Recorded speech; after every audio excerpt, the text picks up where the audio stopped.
Hey, hey, this is Ghost Tracks Podcast. I'm your host, Tina, and I'm back today with Doug from I-PSI. Hello And again.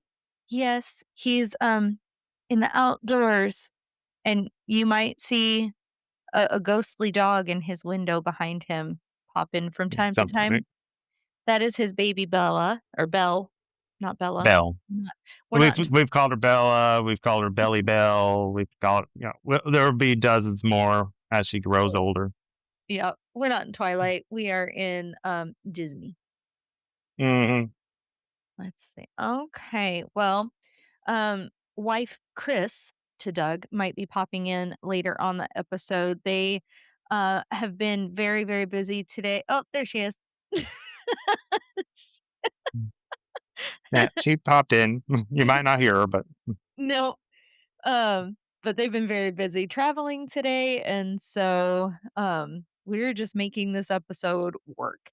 But today we're talking about one of the most famous haunted locations in America, which is Waverly Hill Sanatorium in Louisville, Kentucky. And I promise for those of you who listened to my last episode, well, probably not the last one at this point, but Rhodes Hotel or Randolph County Asylum, which I forgot to fucking release. I will release this one on time, I promise. yeah, ideally before our public investigation happens. Yes. So We are going to Waverly Hills. I cannot wait. And so this will be released before we go there. That was just a very busy time of my life, and I completely spent I really did think that I released it. Like, I went and looked on the podcast on Apple Podcasts list to make sure that it wasn't yeah, there. I thought I was going yeah, but crazy. There's Chris. yeah, it took her number one fan to be like, what happened to any more episodes? I'm missing some. I'm having withdrawals. Yep.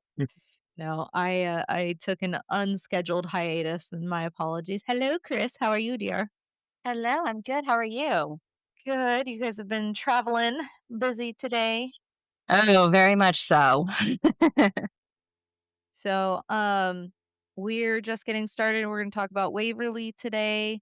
I have basically a small book to get through. And so what we're gonna do for the setup today is I'm gonna talk about like the history of Waverly and everything, and then Doug's gonna go and talk about the hauntings, kind of like we did with Randolph. If any of you listened to that episode, that very late episode. Um, but yeah, if you have spent any amount of time watching paranormal television or scrolling YouTube, listening to ghost stories, podcasting, you've definitely heard of Waverly Hills. It's become nearly legendary as far as the paranormal investigative community goes. There are shadow figures, apparitions, children's laughter echoes through the hallways, strange voices captured on recordings, and then the body shoot.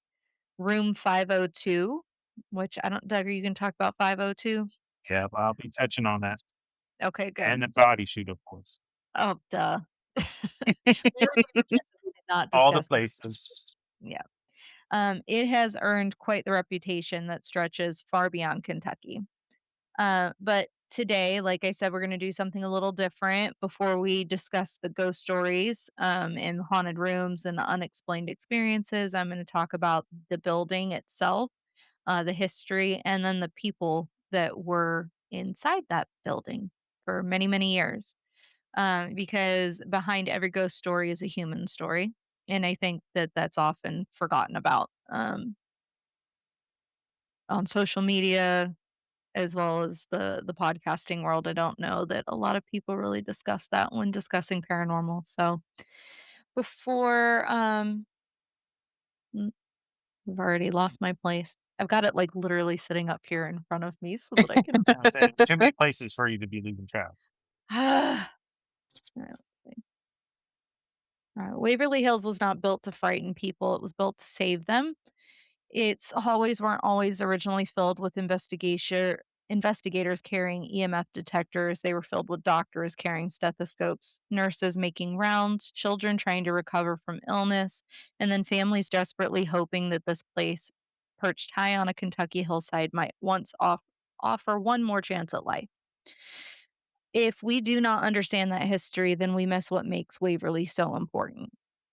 So, for the first part of today's episode, we're going to travel back more than a century to a time when one disease terrified the world in a way that's difficult for most of us to imagine today. And I wrote that, but then obviously, I mean, we all had 2020. We all lived through COVID. There's been many other viruses that have come around, but none I don't think have really carried the weight that tuberculosis did across the world. So, if you could step back in time and imagine waking up one morning with what seems like an ordinary cough, but it lingers. Days become weeks and the cough grows deeper.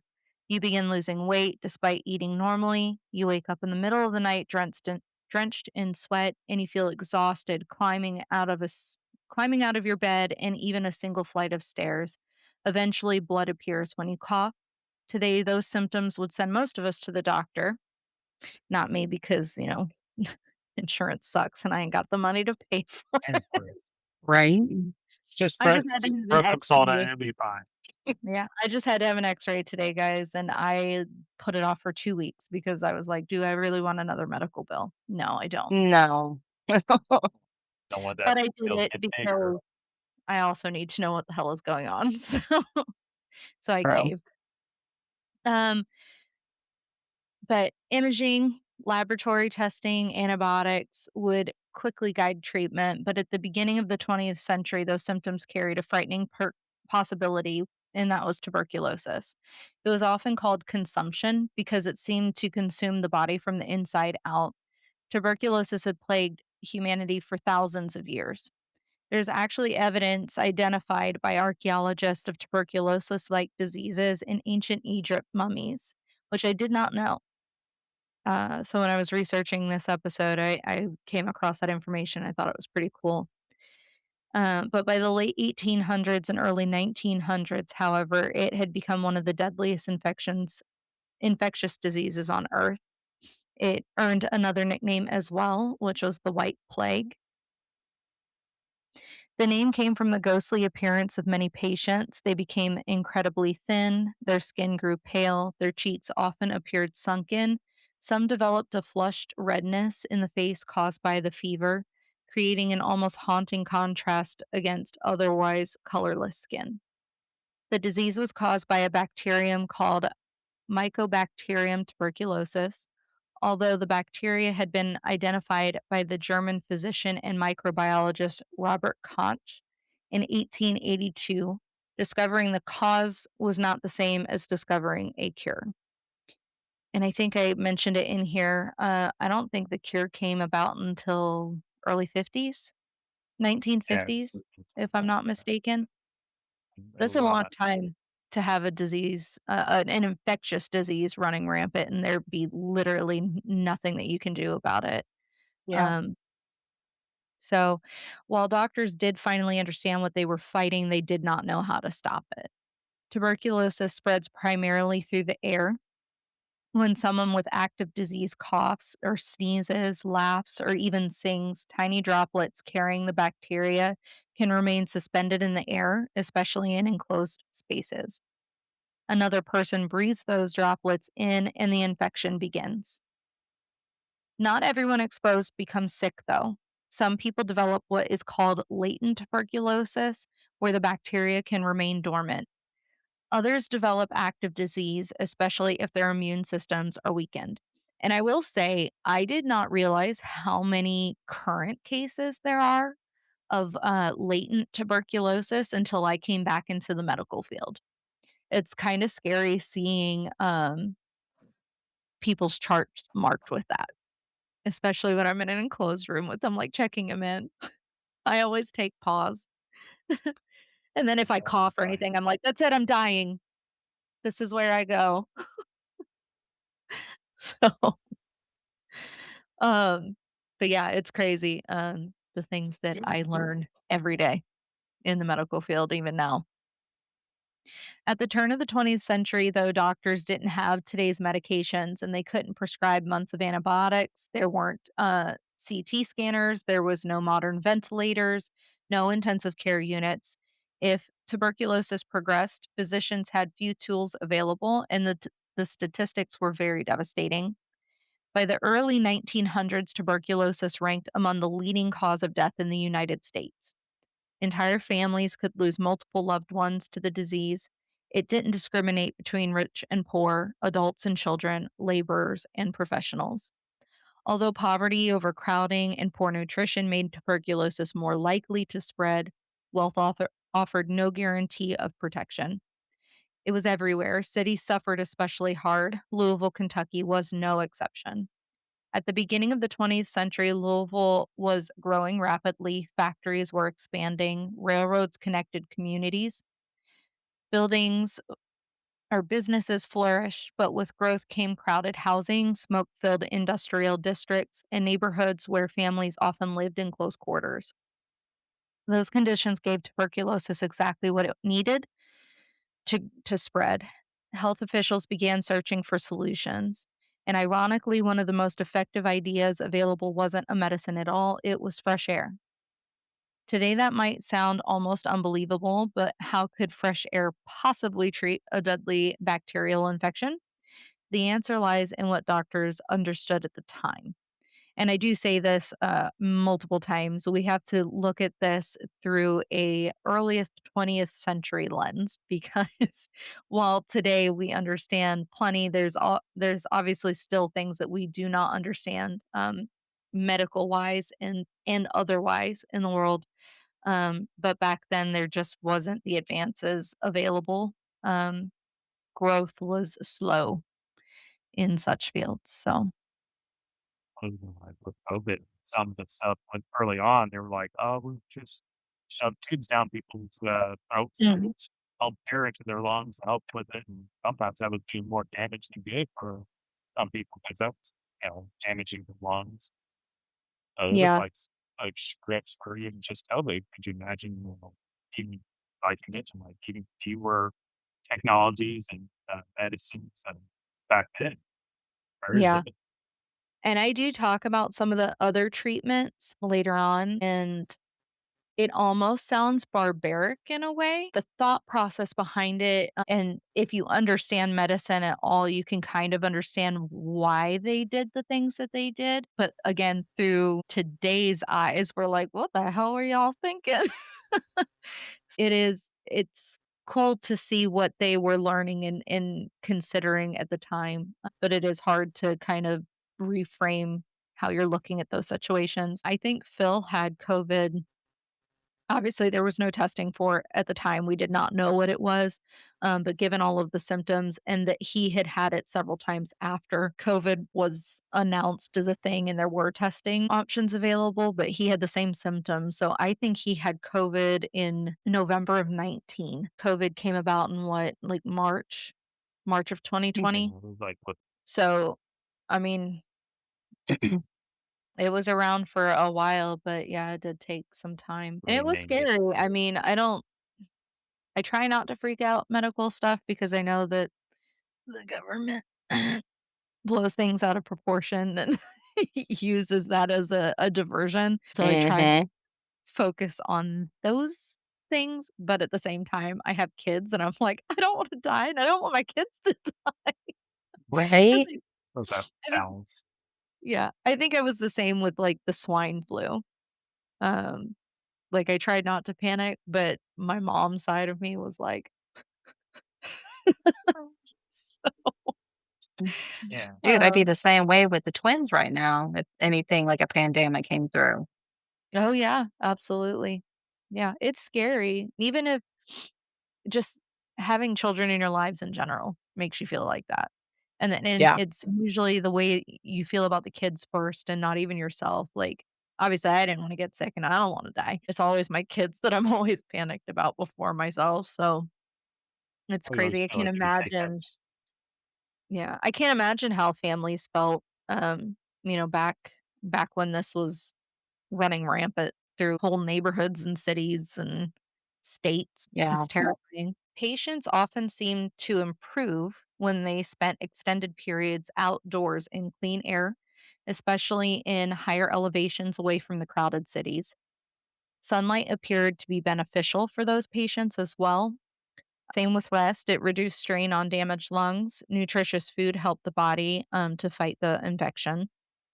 Those observations weren't cures, but sometimes they did prolong life. Sometimes they even allowed patients to recover.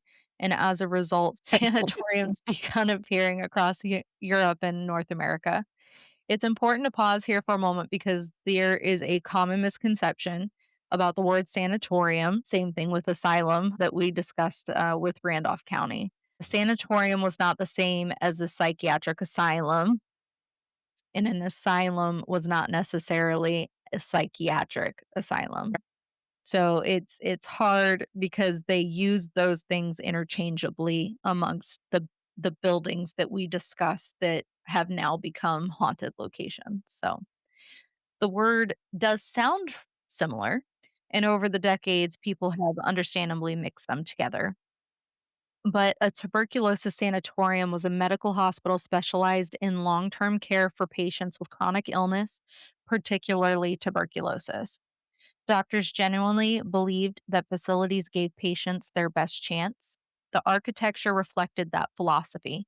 Buildings featured enormous windows, wide sleeping porches, open balconies, natural ventilation, and everything centered around fresh air, even in the winter.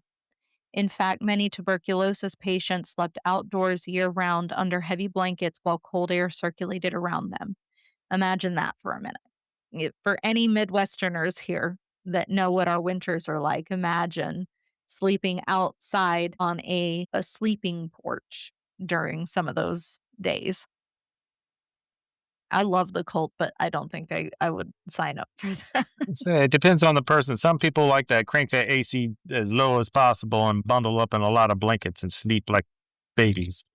I mean, that is me, but not when it's, sub-zero out. But Snot with sickles temperatures and oh, gross, yes.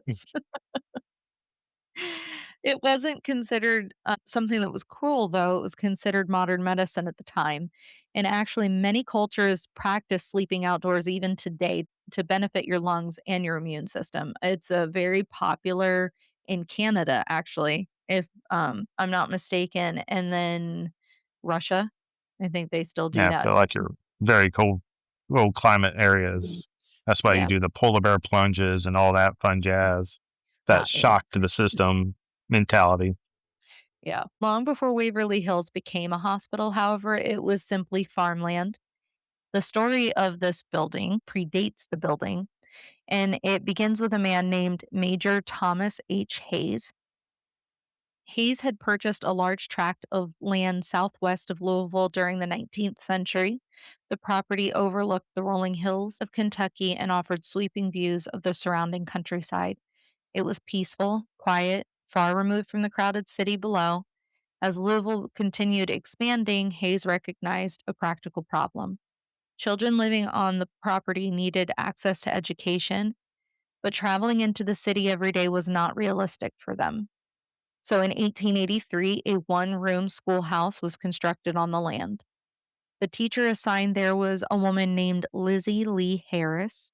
According to historical accounts, Harris greatly admired the novels of Sir Walter Scott, particularly the famous Waverly series.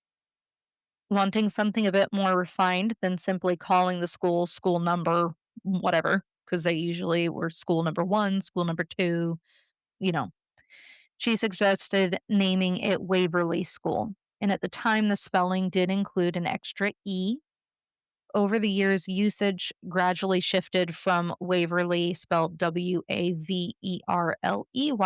to the Waverly that we see today, dropping that extra letter.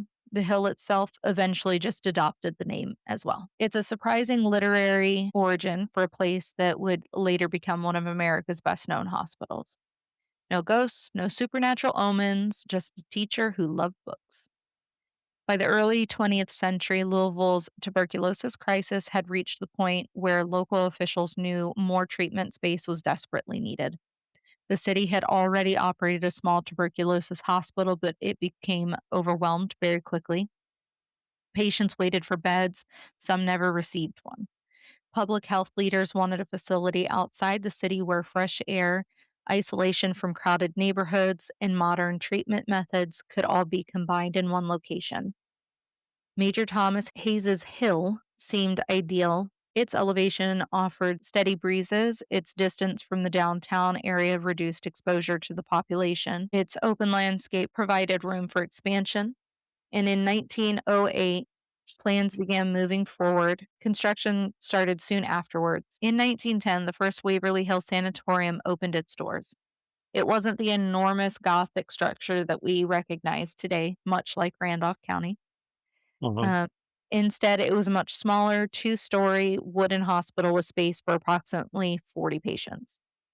And at the time, 40 beds seemed significant. Within only a few years, though, it became painfully obvious that 40 was not nearly enough.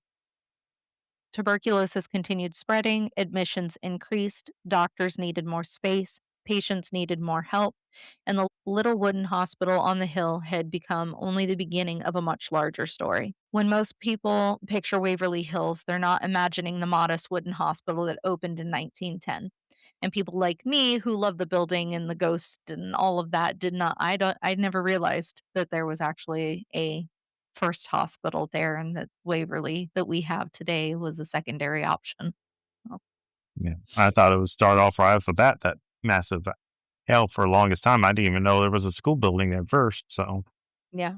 Yeah, so uh, yeah, I didn't realize that either. When most people like us see or think of Waverly Hills, they're not imagining that wooden building. They're picturing the enormous five-story Tudor Gothic building that seems to just rise out of the hillside there in Kentucky. and that's And it's always grandeur. Mhm. And it's understandable because the building has become an icon. I mean, when you think of Waverly, you're thinking of what stands there now, but it was only built the way that it was because of the pandemic, because of what was happening around the state of Kentucky and specifically the Louisville area. With only a few years of opening, Louisville's tuberculosis crisis had outgrown the first sanatorium. If fresh air, sunlight, rest, and long term treatment offered the best chance of recovery, then physicians wanted a hospital designed specifically around those principles. So, city leaders made a bold decision. Rather than continually adding onto the wooden structure, they would replace it with an entirely new hospital. Construction then began in 1920, in the early 1920s, and after years of planning and building, the new Waverly Hills Sanatorium officially opened in 1926.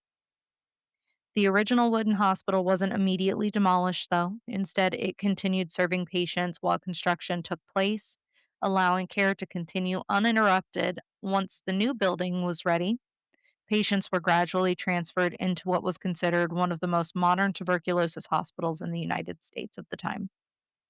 Even today, more than a century later, it's difficult not to be impressed. I mean, the building is massive. It's huge and Yeah. it's beautiful, and I can't wait to walk the halls. So, I like to take more pictures of the place. I they never Ugh. got back with me about coming during the day. So They're probably like, our nope. I know.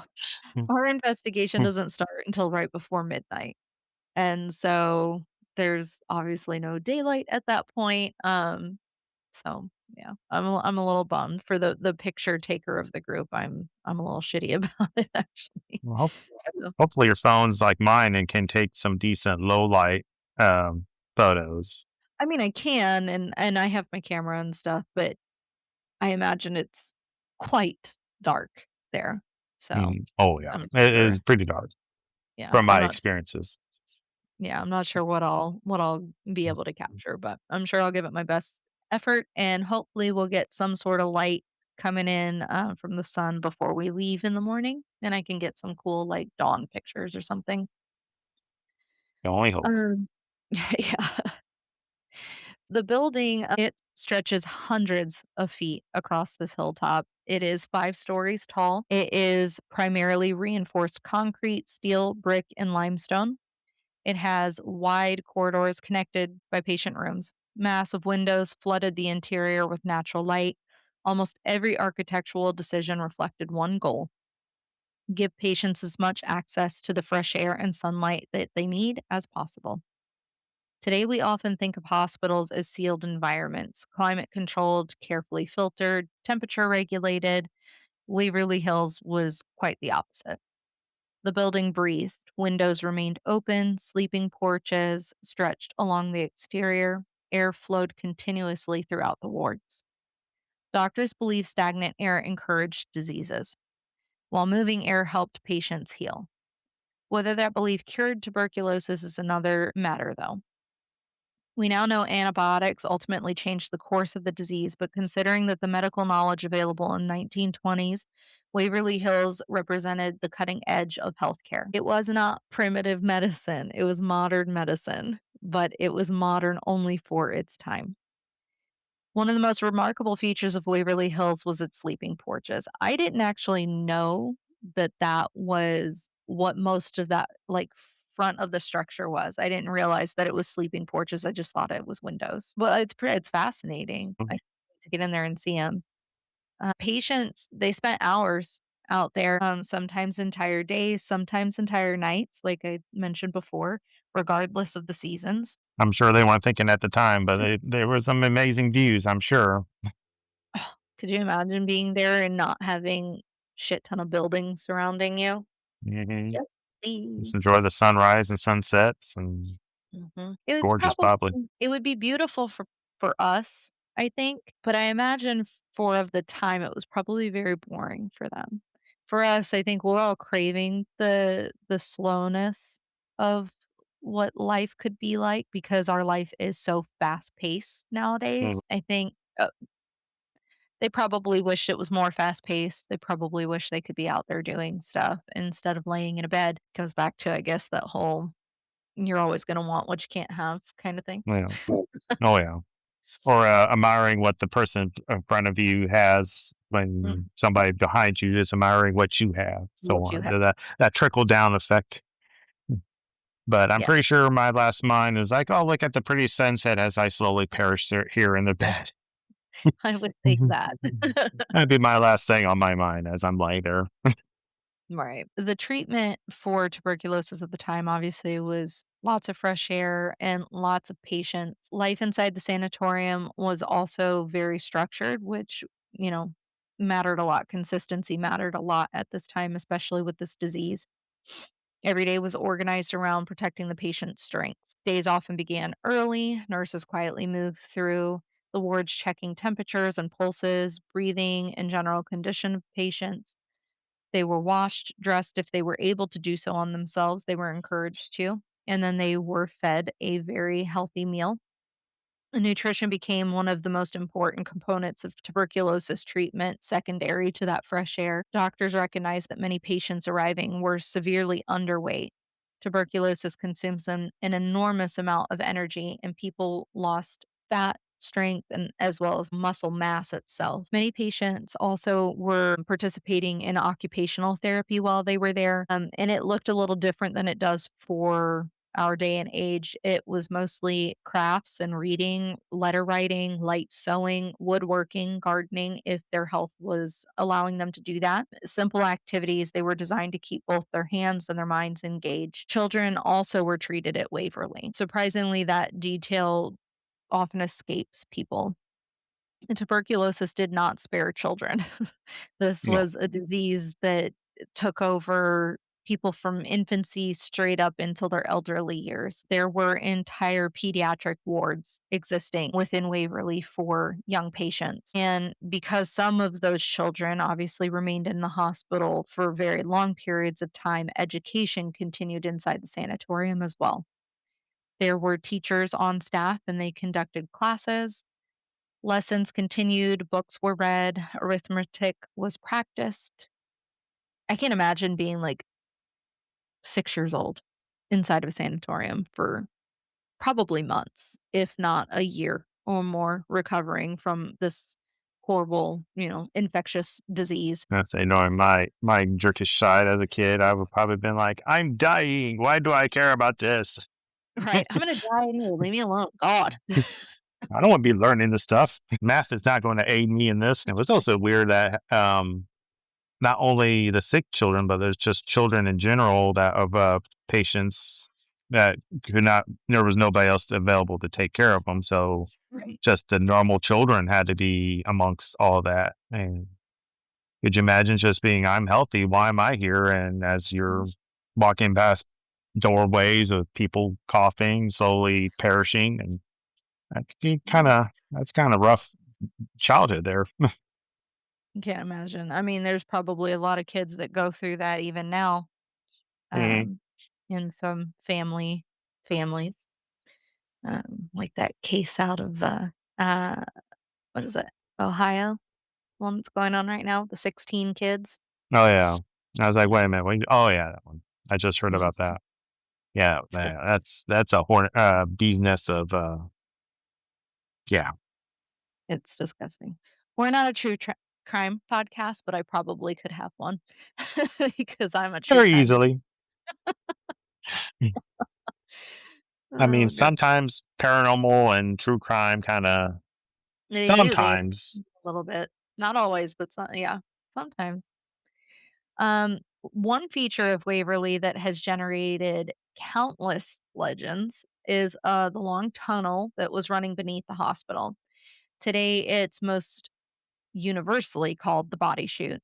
The name certainly captures attention for people, but history deserves a little more nuance. The tunnel was built into the hillside to connect the hospital with lower service areas. It allowed supplies to move more efficiently up to the steep hill. It also carried steam lines from the powerhouse to help heat the massive building.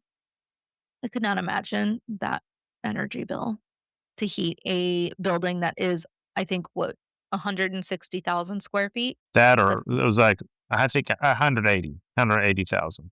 see, that's worse. Yeah, that's another 20,000. Right. All I'm hearing is cha-ching, cha-ching, cha-ching. Right. Over time, historical evidence suggests that deceased patients were, at least on some occasions, transported through the tunnel rather than through the main entrance. Practical reason for this is very simple. Hospital administrators wanted to reduce the emotional impact on patients who were still fighting for their lives. Imagine lying on a sleeping porch trying desperately to believe that you are improving, that your lungs are getting better, that this disease is not going to kill you. Now, imagine trying to focus on that, but watching a funeral procession pass by your window every single day. That would have been devastating for the patients. Using that tunnel below the building allowed hospital operations to continue while preserving as much as possible the morale of those still receiving treatment within its walls. Was the tunnel used for transporting the deceased? Yes, but it was not its only purpose. Like many aspects of Waverly Hills, the real history is actually more interesting than a simplified version often repeated online. As we close the historical portion of today's episode, I want you to remember something. Everything that we have talked about so far happened before antibiotics. That's probably the single most important fact to keep in mind regarding the tuberculosis outbreak in a lot of these sanatoriums. It's easy for us living in the 21st century, like I said before, to hear about some of the treatments that they used at Waverly Hills and other sanatoriums that operated at the time and think, why in the world would they do that? But if we remove our modern medicine brains for a minute, the question then changes. Instead, it becomes, what else could they do? If your patient was slowly suffocating because tuberculosis had destroyed their lungs and every conventional treatment had failed, would you simply watch them die? Or would you try something, anything, that might buy them more time? That was the reality that physicians faced every day in the early 20th century. Some of the procedures developed during the sanatorium era sound shocking to us today, but they were rooted in the best scientific understanding at the time. They they weren't acts of desperation without thought. They were carefully studied medical interventions. Whether they ultimately proved effective is another story. One of the most my mind was blown when I found this out. One of the most common treatments that was performed as at tuberculosis hospitals, including Waverly Hills, was called an artificial pneumothorax. The name sounds intimidating, but the basic idea was very straightforward. Doctors believed that if an infected lung could be partially collapsed, it would have an opportunity to rest and heal. No. Think about a broken bone. We place it in a cast so that we cannot move it and it is stabilized. Therefore, it is at rest. That's basically the thought behind it. Physicians hoped that something similar might happen with a damaged lung. So, using a needle, they introduced sterile air into the space surrounding the lung. And as pressure increased, that lung partially collapsed in on itself. Patients often required repeated treatments of this over months or even years to maintain that collapse. Did it cure tuberculosis? No, absolutely not. But for carefully selected patients, it sometimes slowed the disease progression and improved survival rates. That just terrifies me. Why? I would be a basket case. You want to collapse my lung? Hell no. Mhm. I'm already struggling to breathe as it is, and now you're Yeah. collapsing the lung. Yep. But wait, there's more. Mhm. Um, Another procedure was called a thoracoplasty. Yeah, thoracoplasty. If you've never heard of it before, take a seat.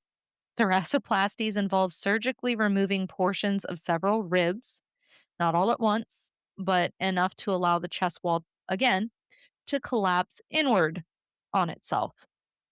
Goal was not punishment here. The goal was reducing movement in severely diseased sections of your lungs. Without the support of the ribs, physicians hoped that the damaged lung would remain compressed and have a better chance to heal. By today's standards, it sounds barbaric and unimaginable, but it's also a massive operation. Recovery could be long and painful. Many patients experienced permanent changes to the shapes of their chests. But remember, these surgeries were not offered to healthy people. They were offered to individuals whose alternative was basically to die. Mhm. Medicine is Your always last. involved. Right.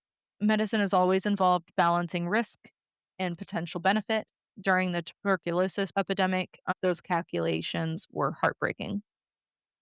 Some patients also underwent procedures involving the phrenic nerve.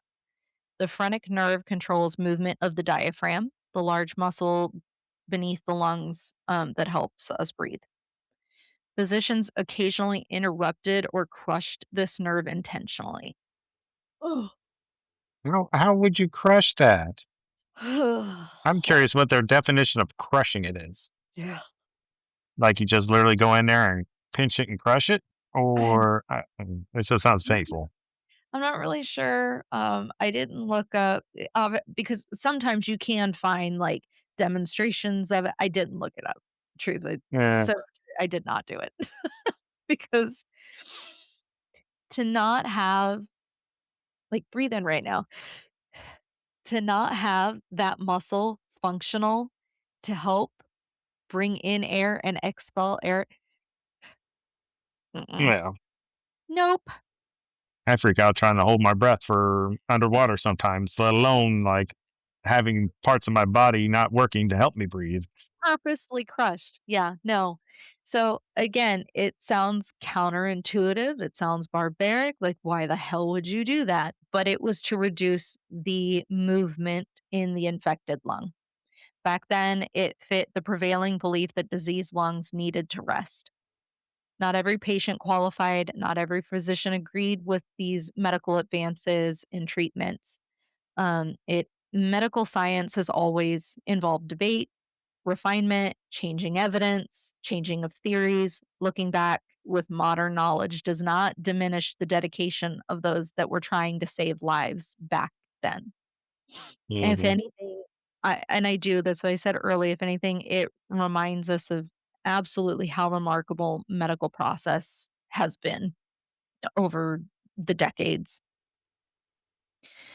Um, it's also important, I think, to talk about and point out what Waverly Hills was not. Despite what some internet stories claim, it was not a place where patients were routinely subjected to cruel experiments.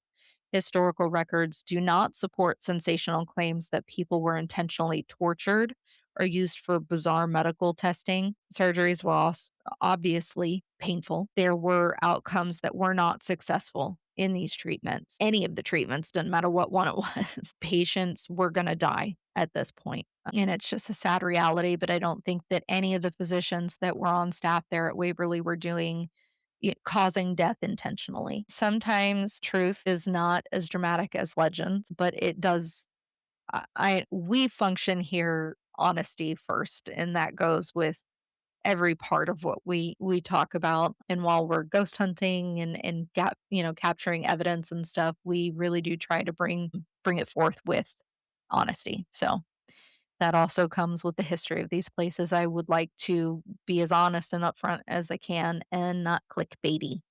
So, not every patient required surgery. Many improved through conservation care alone. Rest, nutrition, fresh air, time. Some patients did leave Waverly healthier than they arrived, but that often gets forgotten given what people prefer to hear about these places. When we hear the name Waverly Hills today, we do tend to think about death. But people did recover there. Children did go home. Adults resumed their normal lives. Families were reunited, and those successes might not have become famous ghost stories, but they were victories worth celebrating then and now. Everything changed in the 1940s. So I was a decade late. It was the 1940s. Researchers did develop antibiotics capable of treating tuberculosis. The very first breakthrough of that was the creation of streptomycin. Suddenly, for many patients, tuberculosis was not an almost certain death sentence. Treatment still required time. There were often additional medications that would be necessary because bacteria could develop resistance. I added my own public service announcement to this. All you motherfuckers out there with your sick asses, if you are prescribed an antibiotic, this is medical assistant Tina talking, fucking finish your shit. Do not go, I feel better 3 days into my 10-day course of antibiotics. I'm not going to take the rest of my stuff. No, do not do that. Take the full 10 days, absolutely every one of those goddamn pills in there because that is how bacterias become resistant to medication.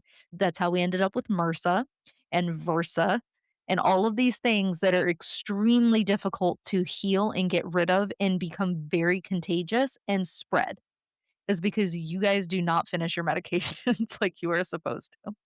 So I am going to get Yeah. off my soapbox now. Do what you're supposed to do. If your doctor is telling you to take your medicine for the love of God. Because if I end up with fucking MRSA or VRSA, I'm gonna come out there and I'm gonna find who gave it to me. Okay, And force feed you some pills. I'm gonna beat your ass first, theoretically.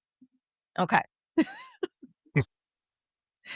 So, with the advances in medicine and the creation of these antibiotics that can now cure tuberculosis, sanatoriums, once considered humanity's best defense against tuberculosis, slowly became less essential. Across the United States, these facilities began closing. Waverly Hills was no exception to this. After decades of serving patients, the sanatorium officially ceased operation as a tuberculosis hospital in 1961. An era had ended, but the building's story was not over. Much like ISS and all the other hospitals, they were just then repurposed. Waverly Hills was reopened as Woodhaven Medical Services, often called the Woodhaven Geriatric Center. Instead of treating tuberculosis patients, the facility now cared primarily for elderly residents and individuals requiring long term medical assistance. For more than 2 decades, life continued inside that building. And then in 1981, once again, the halls fell silent. For years afterwards, Waverly Hills stood largely abandoned. Nature slowly reclaimed parts of the property. Windows broke, paint peeled, weather entered through damaged roofs. Vandals, jerks, left their mark. Urban explorers wandered its empty corridors. Photographers documented its slow decay. God, I would have loved to.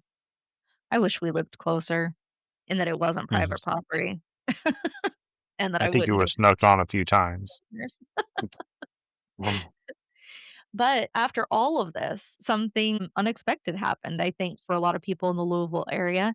Preservation happened. People began recognizing that Waverly Hills represented far more than a spooky abandoned building. It was an important piece of history and medical history, and a reminder of a time when communities fought one of humanity's deadliest diseases with the knowledge that they had available.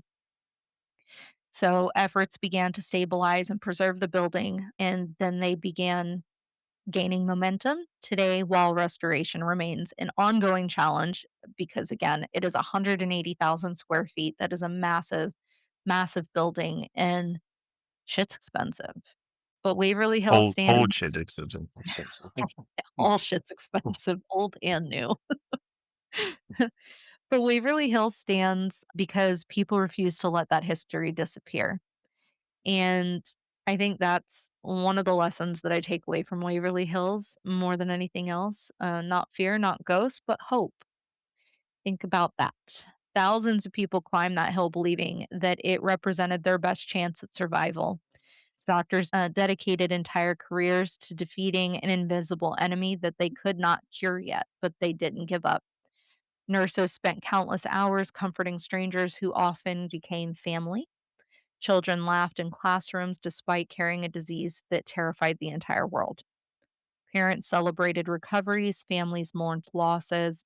Scientists kept searching, and year after year, decade after decade, until eventually they found that answer.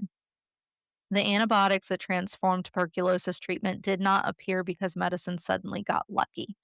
It appeared because generations of physicians, researchers, nurses, laboratory scientists, and patients refused to stop trying.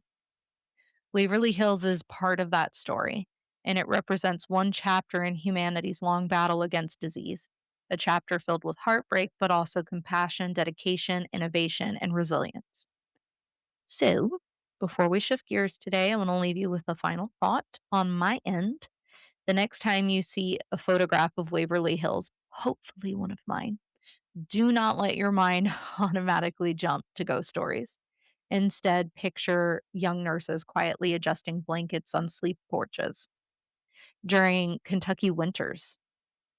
Picture physicians walking room to room before sunrise, checking on patients that desperately hoped to improve. Picture children learning arithmetic while looking out over the rolling hills beyond the windows of their rooms. Picture families embracing during visiting hours, grateful for every second and every day that they had together. Whether or not you believe that Waverly is haunted, those people were unquestionably real.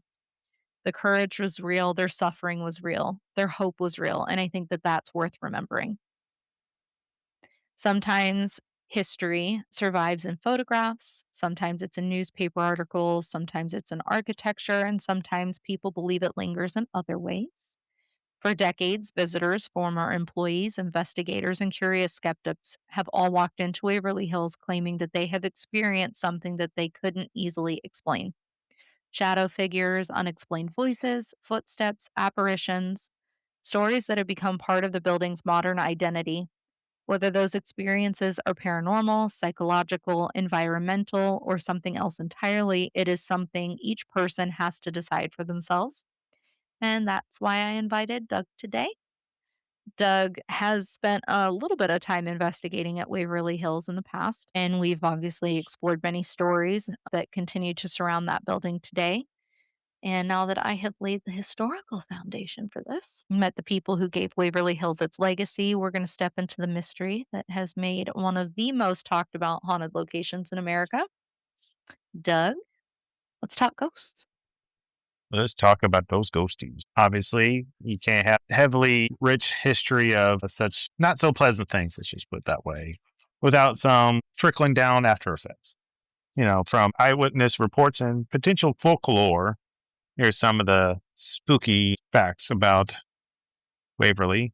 Of course, like we alluded to, room 502, the most famous haunting location is the fifth floor, where so unfortunately there was a nurse who allegedly completed suicide.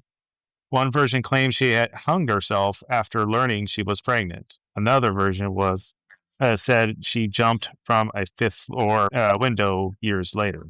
There was another version of a nurse, I should clarify. But going back to the one that hung herself, there was a lot of speculations of it was motivation from the supposed father. There was a lot of mysterious circumstances involving with this poor lady, to even going as far as supposedly the unborn child being found in the ditch. No. So, that was a sketchy story. So we don't know where or how it was happened. Some say it was right outside the room on a light fixture. Some say it was on a pipe. So, but our experiences, I feel like we tried to communicate with her. She reacted a lot with the EMF reader, or not EMF, it was a REM pod, excuse me. So we might be able to get some if we check that place out. Reported activity is shadow of a woman in white, crying, feeling overwhelmingly sadness, hair pulling, sudden nausea, cold spots, and apparition near the window. Another potential uh, ghost is a little boy named Timmy. A young boy named Timmy is said to roam the halls. No records confirm his identity. Staff visitors have given him the nickname over the years. He loves to play with ball. He's been known to be seen with a leather ball, and Okay. so, but you'll find the ball, or you can provide a ball, and you could roll the ball to him, and he'll roll the ball back to you. That's That would cool. be cool to see. Well, yeah, we'll have to give that Because a go. yeah, because there last time we were there, there was no shortage of balls because around every corner there was a ball. No. But Maybe we should find, do you have any, like, jacks? Like, the set of jacks, like, with the little ball, and then you bounce the ball and you yeah, try to pick up as many maybe that because that was very popular in the time at that yeah, it time. was popular around that time. Reported activities from said boy Timmy is of course a ball rolls back after being thrown. Boy Okay. lights activities, child laughter. Who loves a good child laughter? Do you do you, Tanya, like the laughter of children? I like the Just laughter of alive children, not the not laughter. disembodied voices of the dead children. No. That's actually my Oh, least favorite kind of child seems like laughter, that's most people's favorite. It's like every time you hear that, it's like, no, I don't want to hear that. No. and I don't know if maybe it's just because when we think of children, obviously, we do not want to think of deceased children. Mhm. So, I don't know if that like, is why it creeps me out so bad, or I imagine that's probably why a lot of people do not like it, is because we want to think of kids as alive and, you know, Young and f innocent and live furry. forever and Yes, and boisterous and all of that, not creepy deceased ghost children in a corner giggling to them. Fuck no.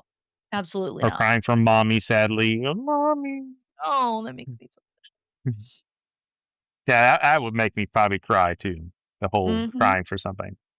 And of Yeah. course, moving on to the next popular location, the body chute or death tunnel.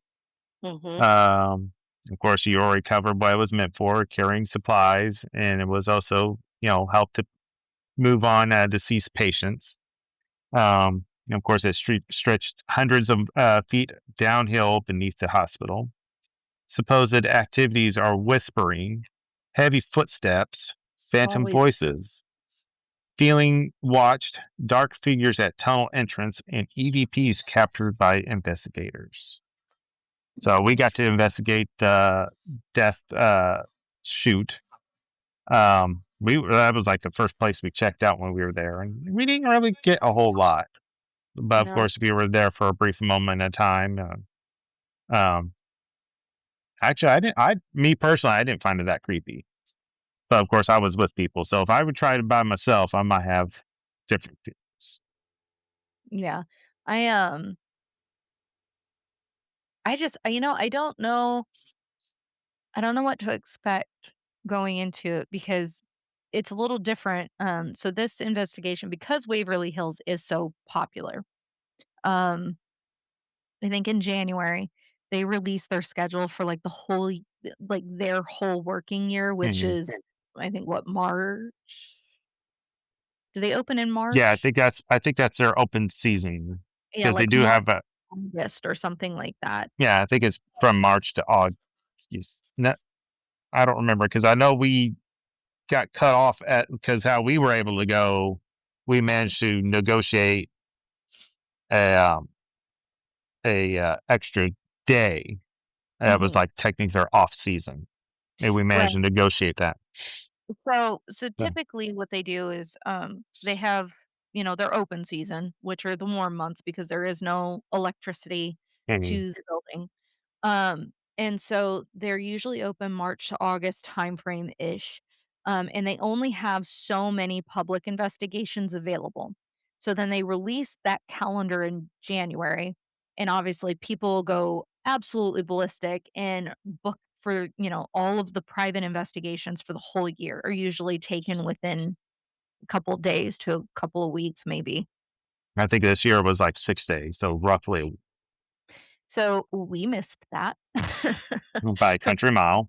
Investigations. We're going on technically a public investigation. Most of our group, and then Heather from Tell Me a Scary Story podcast will be there with us as well. But there will also be other people there. So this is not like we have full run of the mill and we're familiar with absolutely everybody that's on the team, that will be in the building. It is this one will be a little different for us because I've always done the private investigations. I've not had a public one before. And then Yeah. I've never been there, so I don't know what the building looks like. I don't know what the layout. Yeah, We really need to get on setting some moolah aside for that January opening of that list for next year because I would love to do a private investigation.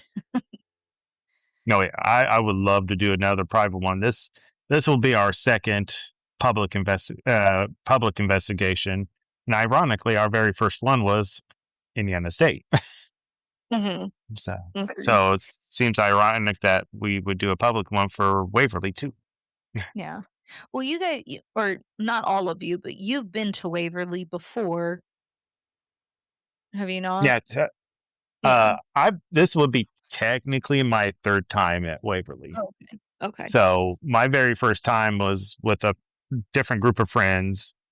They've been on ghost investigations with us before, but, Mhm. we were just simply there to go check out the haunted attraction part of it that they do around Halloween time.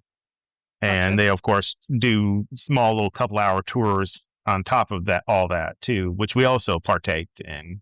So, they'll Right. take you upstairs to a certain part of the building to do a quick little tour and, a ghost tour. Um, that was interesting, very interesting. Mhm. Um, but, this is will be for our group, this will be our 2nd time being at Waverly, the Okay. whole group. Well, it is my first time, so, It's our first um time for you. it is, but I'm very excited to go out there. I'm just trying to kinda think of some things that maybe we could bring. Obviously, I won't have my I'll probably bring my whole kit, but I'll probably leave, like, a majority of it at the Airbnb or Yeah. something, or car, I don't know, and just I keep the I car feel low. like just the basic stuff like a REM pod, an EMF reader, Mhm. of course, cameras of various kinds, and I Yeah. feel like that's roughly it. I it's gonna be hard, especially with total strangers amongst us. You don't wanna leave stuff behind and people potentially walking off with it and stuff like that, and Right. Yeah, usually when we're it on, like, our private investigations and stuff, we'll set out, like, trail cams and like, random night vision cameras and stuff, and we'll have those sitting alone in certain spaces around the property, and can't really do that with a public investigation, so, yeah. um, but I am excited to go, and, we'll probably like I said, I think a jacks set would be cool, maybe some cards, people liked playing cards back then. I'll obviously have my phone, maybe get some more music downloaded, um, for Yeah, the time music period, for and the time. play some of that and see if we get anything from that. Um, but yeah, I don't I'm excited to see what this, building has to offer. Yeah, I would definitely, if whenever we do get a private one, get a trail cam aiming down the body chute. The body shoot, yeah.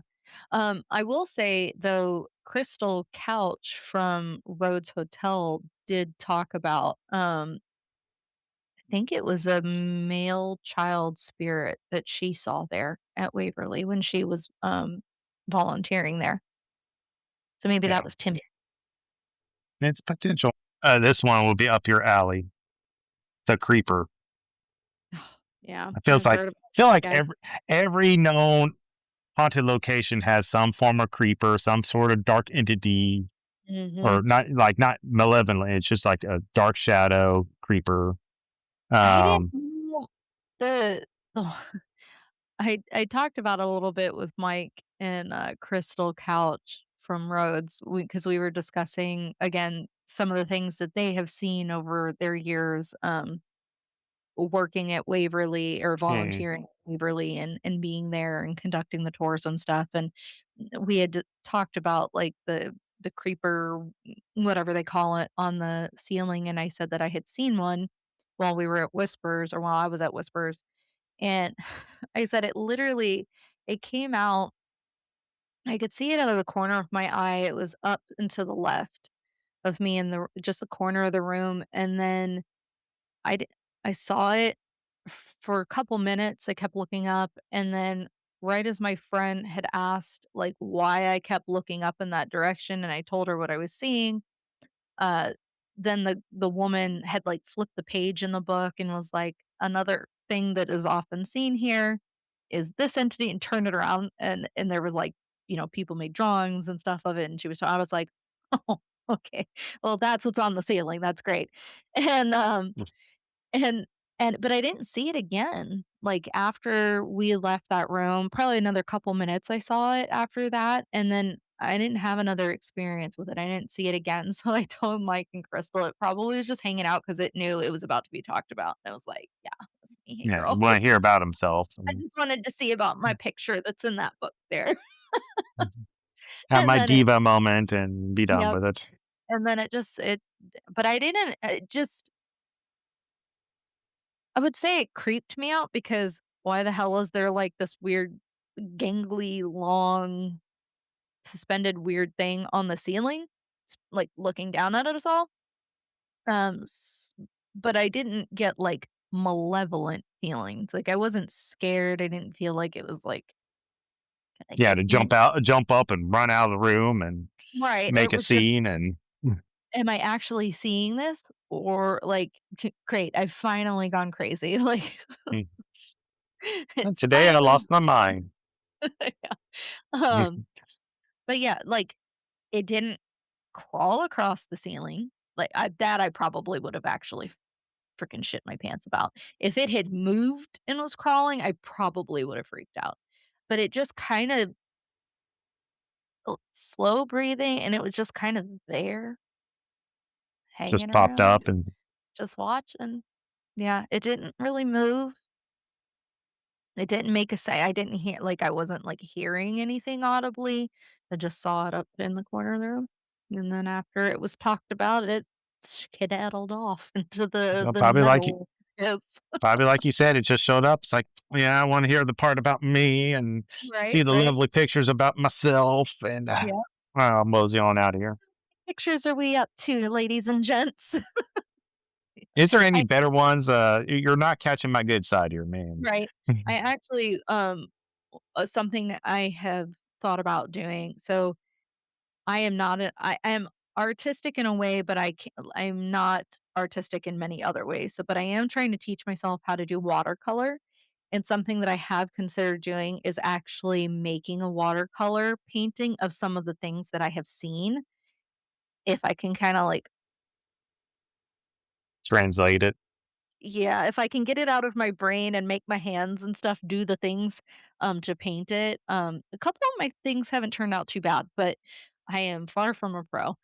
But that's something that I have considered doing is, painting some of the stuff that I have seen, over the years and just try to kinda replicate those because, like, I love that stuff. I love obviously, like, all of my art everywhere, and this is not it's not even a fraction of it It's up not in a this room. fraction. I was about to say the same. Um, but It's not a I fraction of love what I've got. yeah, no, this is just the sleep token fraction. This is not my art room for sure. Um, but I love seeing, the replication of what people have seen in their heads and or create or have seen themselves, Or especially their people that interpretations of it. right, especially people that also like the paranormal stuff and have had those experiences while they're out, and then they are painting what they see. I love that stuff. So, I would love to attempt to try and, do that myself. We'll see how it goes, but I'll be anxiously looking forward to seeing what you've come up with. yep. So, to go back to the creeper thing, though, going back to my very first time visit, that couple hour investigation, there Mhm. they had their form of an experiment so people could see these creepers or Okay. creeper. They would have one person by themselves go all the way down the hallway, and of course, it's on the fourth floor. You have to Mhm. go all the way down the hallway, and they'll stop and face the group. Well, at the time, it was a group of us. Mhm. Stand there for a few minutes and slowly start working your way back towards us. And then right behind the person, you'll see what looks like another person, and we'll be starting to follow them. And that will be the creeper right behind them, following Ugh. along with them. Ew. Yeah, I didn't see it because I was in the far back. Because they were like, "Do you see it? Do you see it? It's right behind the person." And all I can think of is probably like that scene from like SpongeBob where Patrick's radioing the SpongeBob. It's like it's standing right there menacingly. Menacing. My Run, gosh. SpongeBob, run! I love SpongeBob But so much. yeah, that's. I mean, I would like to see that replicated that experiment. Having somebody walk at the end of the hallway and slowly walk back and see if something follows them. I don't know if I'll volunteer as tribute for that. I don't know yet. We'll see. Supposedly, the people who are doing this don't see it at all. Mm. What if you're Supposedly, snatched up? Has anybody been snatched? not that I'm aware of, but it'd be my luck. I'd be like, yeah, I like this one. Just get taken away. Boom. Thanks. Right. I got chosen. No, no, no, no. Oh, I'm wearing an alien shirt today. Oh, I'm embracing that fear. I am, and you can't see him back. He's back right there. Yeah. That's my alien Uga. He's on a chair. Okay. He's in here. So, But other oh, than that, it's I have Mothman from Thomas. He's up there. Isn't he oh, cute? the Bookshelf. Mothman. There's another thing. I'm surprised you don't have like littered across your office area. Not yet. Not yet. I still haven't gotten my frame for my Mothman print because it's an odd size. I have to order it off of Amazon, and I haven't had a chance to I haven't had the money to do that yet. Yeah, I So, say it's not the chances, it's the money. it's the money. So, hopefully here soon, I'll have at least a little bit of extra, like, flex money, but not at the Don't we moment. all? Just that little extra money for achieving certain things. Adulting is bull poop, absolute bull poop, but Big piles of poop, poop. but I think that is all for our Waverly episode today. Like I said, we'll be there in a little over a week, and I can't wait. And while I'm not positive, I will have photos of Waverly. We do plan on going to some cemeteries and other locations down in Louisville.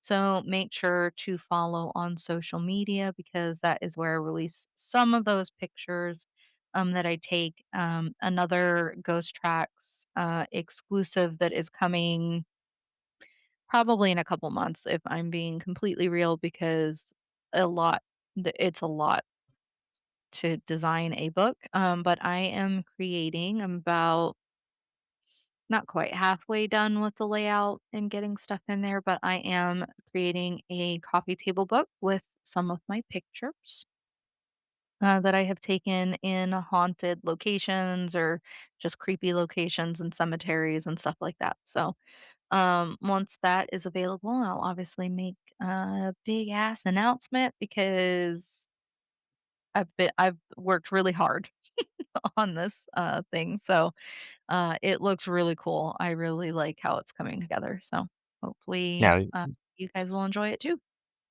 yeah, you do have some amazing pictures, and Thank you. if doubt, if you see something posted on socials, I'm sure Tina might work something out with you and might get you a print. I might Yeah. be spitballing something for you, but Yeah, if no, I do offer prints. I've mentioned it. I think I mentioned it on a TikTok that I had made when I got my other merch in. If you guys see some of my pictures and stuff and you would like a print to purchase, I do have some of them available on my website. Um, but it is cheaper for you and more beneficial to me if you just email me, message me, reach out to me on social media and tell me what one you want, and I will get that out to you, um, instead of going through the website. So, then you have to pay for a bunch of shipping and all that other crap, all that blah so blah blah. and I only get a portion of it because they print and send it instead of me doing it myself, so, if you wanna help a girl out, you can just get a hold of me. Um, but yeah, I have a decent size portfolio. The pictures that you guys see online and stuff, that's not even a fraction of what I have available. So, yeah, you can get a hold of me if you see something you like or if you're looking for something specific that at a place that I've been. So, but yeah, keep an eye out for that. Doug, you can find I-PSI and Doug and And Chris go, and all of them, on anywhere you have social media. So they have a Facebook, TikTok, Instagram, and a YouTube that yeah, is in the works always in a still. work in progress stage, but uh, we're trying to light the fire in our butts and get that thing going. So It's really hard. It's hard for just me doing the stuff that I do. And it's hard when you have a team too because everybody's got shit going on and we're all yeah, going in and directions. And so get the same page and Mhm. It can be a lot. We get the same page when we go on the investigations. That's yeah, about the only time we're on the and then same it. page. So, but Doug, what's your email in case anybody wants to get a hold of IPSI? Let me look that up real quick. Oh, it's on there, but I was like, wait a minute, what is it off the top of my head? I know it's Gmail. That's about the extent of it. I think Let it's me look. Hold on, because I just sent you an email. Da-da-da-da-da. it's one of those deals. Where's Is it the your initials? Is it the spelt out version? I think it's initials like I dash IPSI. it is indiana.psi.07 at Yeah. gmail.com. So a little I more know than one. certain parts of it's spelt out and certain parts of it's still initialed, and I'm like, Yep. I Hey, think that's what they got.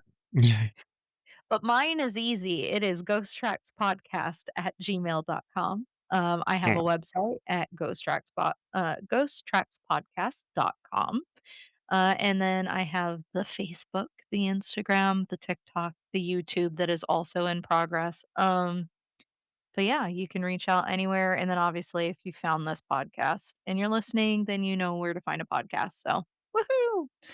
But that is all for us at this moment. And we hope to see you on the flip side. After our investigation, hopefully we all survive it and we're not I'm snatched sure up we by will. some creepers. But we will talk to you later. Stay creepy. Bye. Bye.